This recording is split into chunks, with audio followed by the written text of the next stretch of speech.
problema é que muitas vezes a coisa é tão mistificada que as pessoas começam a ter um pedágio que não foi Deus que colocou para chegar. Enquanto isso, Saulo não parava de ameaçar de morte os seguidores do Senhor Jesus. Ele foi falar com um grande sacerdote e pediu cartas de apresentação para as sinagogas da cidade de Damasco. Com esses documentos, Saulo poderia prender e levar para Jerusalém os seguidores do caminho, porque todo aquele que seguia Jesus seguia o caminho, não uma religião. Os seguidores do caminho do Senhor, que moravam ali, tanto os homens quanto as mulheres. Mas na estrada de Damasco, quando Saulo já estava perto daquela cidade, de repente uma luz que vinha do céu brilhou em volta dele. Ele caiu no chão e ouviu uma voz que dizia: Saulo, Saulo, por que me persegue? Quem é o Senhor? Perguntou ele. E a voz respondeu: Eu sou Jesus, aquele que você persegue. Mas levante-se, entre na cidade e ali dirão a você o que deve fazer. E os homens que estavam viajando com Saulo ficaram parados sem poder dizer nada. Eles ouviram a voz, em outra tradução, mas não viram a luz. Está cheio de cristão hoje que ouve a voz, mas não vê a luz. Quando o apóstolo Paulo viu a luz, ele teve que ficar cego para o mundo. A Bíblia vai dizer que ele ficou 3 dias cego, assim como Jesus ficou 3 dias morto e ressuscitou.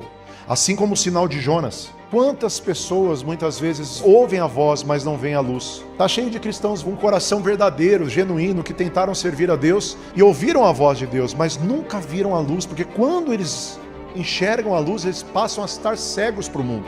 É como um batismo de fogo. A Bíblia diz que Ananias chegou em Paulo, orou nos olhos dele e saíram como escamas dos olhos dele. Ou seja, o próprio Deus colocou escamas nos olhos de Paulo para que ele não visse mais da forma do mundo, mas passasse a enxergar, a visualizar da forma de Deus. Diga, ter visão é diferente de visualizar. Paulo agora não tinha só a visão das coisas naturais, ele visualizava as coisas do futuro, as coisas espirituais, onde ele poderia chegar e o que ele faria na terra. Por que a motivação do seu nascimento? Qual era a motivação? De onde que eu sou, onde que eu estou, para onde que eu vou, como diz o mineiro. O apóstolo Paulo já estava entendendo agora que ele não poderia mais andar numa visão natural, mas que as escamas haviam caído dos olhos dele para que ele passasse a andar numa visão espiritual, sobrenatural e eterna. Então o que aconteceu? O apóstolo Paulo passou a mudar tudo. Ele teve uma mudança radical de vida a ponto de, como um soldado que matava, entregar a vida por Jesus, levar pedradas por Jesus, queimar o filme dele por Jesus. Aliás, o alvo é uma queimação de filme danado, começando por mim, né? A gente já queima o nosso filme para que ninguém possa queimar. Porque o evangelho da mortificação é esse, é quando você mortifica o seu eu para que outras pessoas possam nascer. A Bíblia vai dizer que se a semente de trigo não cair e não morrer, ela também não vai poder germinar, crescer, se tornar uma grande hortaliça, depois uma grande árvore e dar bons frutos. Então, olha para o seu irmão e fala: tomara que você morra em nome de Jesus. Porque quando nós morremos para esse mundo, nós passamos a viver para Deus. Quando nós paramos de enxergar da forma natural, as escamas caem dos olhos e nós passamos a enxergar da forma espiritual. Muita gente está numa religião e só ouve a voz, sempre ouve a voz. A Bíblia vai dizer, quando Paulo escreve a Timóteo, que são como pessoas que ouvem, aprendem, mas nunca discernem nada.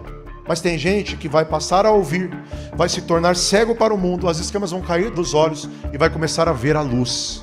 O evangelho que nós estamos pregando é o evangelho de luz. Nós não estamos chegando aqui para você com o evangelho de persuasão humana, apesar de sabermos persuadir. Nós estamos chegando para vocês com o evangelho de transformação. Eu tive que me esvaziar de tudo que eu conhecia, de um monte de técnica, de um monte de coisa para poder chegar a vocês com o evangelho de poder, não de persuasão humana.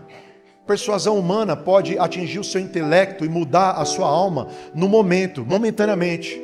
Mas o poder de Deus te muda para a eternidade. A diferença, querido, é que não é uma filosofia vivida ou imposta, mas é uma vida com Deus verdadeira que exige que primeiro viva em você para depois viver no próximo. Sabe o que acontece? Muita gente está dentro das igrejas evangélicas ouvindo a voz, mas nunca tiveram um encontro com Jesus de verdade a ponto de ficarem cegos e verem a luz. Nós estamos oferecendo o evangelho que você fica cego para o mundo e passa a enxergar a Deus. Nós estamos oferecendo o evangelho de mortificação, onde as escamas vão cair dos seus olhos e você vai passar a visualizar as coisas do Senhor. O problema é que muitas vezes a coisa é tão mistificada que as pessoas começam a ter um pedágio que não foi Deus que colocou para chegarem. Um pedágio para chegar a um Deus que está livre, que está de braços abertos, querendo te mostrar, querendo te cegar para o mundo, querendo falar com você. O apóstolo Paulo estava com raiva do povo de Jesus. Ele queria matar os seguidores do caminho verdadeiro. Por quê? Porque ele ouviu toda a voz, mas ele nunca tinha visto a luz. Mas quando ele visualizou a luz, ele passou a não querer mais matar o povo de Deus. Ele passou a querer matar o seu próprio eu. O apóstolo Paulo viveu a vida inteira em mortificação, e quando ele foi se entregar, ele disse: agora estou para ser morto e vou ser derramado por libação. Libação era uma adoração com líquidos. Ele disse: até o meu sangue derramado vai ser adoração ao meu Deus, porque não sou mais eu quem vivo, mas Jesus Cristo vive em mim. As coisas velhas se passaram, eis que tudo novo se fez. Viver é Cristo e morrer é lucro. O apóstolo Paulo, o grande apóstolo Paulo, que dizia: olha, eu me esbofeteio para viver o que eu prego, e o que eu faço não é o que eu quero fazer, mas olha, a tua graça me basta, Deus. O apóstolo Paulo, que viveu o resto da vida dele agora enxergando com olhos espirituais. Sabe o que eu quero dizer para você hoje, rapidamente? É que quando nós passamos a enxergar com olhos espirituais, querido, tudo muda. Quando eu mudo, tudo muda. Os olhos espirituais fazem com que nós olhemos primeiro para nós, primeiro para o nosso eu, e comecemos a diminuir o nosso eu para que ele cresça e nós diminuamos. As pessoas gostam de cantar isso na igreja, mas na verdade elas repetem muito, porque ouvem a voz, mas não veem a luz. Quando você vê a luz, querido, nunca mais uma adoração vai ser igual. Então o convite não é para você se tornar um evangeliquinho e vir aqui aceitar Jesus e virar um crentinho e colocar uma roupinha de crente, está tudo certo. O convite é para ter uma transformação de vida real, como nós temos tido. Nós temos provado, Deus é artigo de degustação. Não se prova a Deus, se prova de Deus. Nós temos provado esse evangelho verdadeiro. A religião evangélica não tem nada a ver com o evangelho. O evangelho de Cristo não é uma religião. Para seguir a Jesus, você precisa deixar qualquer religião e seguir a Jesus. Não interessa o que você tem, não interessa a bagagem que você tem, não interessa o que você é, não interessa a teologia que você estudou. Isso tudo é muito legal, mas isso não forma o caráter de um homem verdadeiro de Deus. Eu quero provar, eu quero experimentar, eu quero ficar cego para o mundo, eu quero cada vez menos pertencer aqui, eu quero cada vez mais parecer louco para o mundo e são para Deus. Eu quero cada vez mais fazer parte desse evangelho de vida. Eu quero cada vez mais que as pessoas olhem para minha família e vejam os resultados de um Jesus de resultado que está oferecendo o resultado. Sabe o que acontece, querido? Hoje tem muito blá blá blá, muita gente que não tinha coragem de nada, tendo coragem na internet. Mas coragem para ter uma mudança de vida, poucos têm. É por isso que o evangelho de Deus é um caminho estreito e é para poucos, não é para muitos. É para aqueles que escolhem verdadeiramente viver um evangelho real e genuíno e não uma religião. Eu também quero participar desse reino, eu quero entrar na eternidade e estou muito interessado em entrar cheio de galardões. A Bíblia me diz que todos aqueles que eu batizar na terra, todos aqueles que eu ganhar para Jesus vão ser como pedras da minha coroa e galardões eternos. Eu não quero viver mais religião, eu quero ganhar vidas, irmão. Eu quero ser aquele que chega na eternidade e os anjos vão dizer: esse viveu a vida dele, fez valer a pena, porque viveu a vida dele ganhando vidas para Jesus. Aos 17 anos de idade eu fiz um pacto com Deus e falei: eu nunca mais vou parar de ganhar vidas, ainda que eu capote, eu não vou brecar. Senhor Deus, se eu errar eu vou levantar, mas eu vou ganhar vidas para o Senhor. E nós estamos fazendo isso até hoje, querido. E sabe qual que é a verdadeira dádiva de tudo isso? É que o evangelho de Cristo, esse evangelho verdadeiro, esse evangelho poderoso, que transforma vidas, que faz o que a gente não pode fazer, que restaura casamentos, que cura câncer, que cura HIV, que cura o paralítico, que faz tudo que a gente tem visto nesse lugar acontecer. Esse evangelho que cura até um crente religioso, que eu era, porque eu usava sim a pior droga, eu era um crente. Eu nunca coloquei um cigarro na boca, mas eu era um crente religioso. O apóstolo Paulo também achava que era. Ele precisou cair por terra para entender e ficar cego para entender que a partir dali, doravante, ele viveria para Cristo.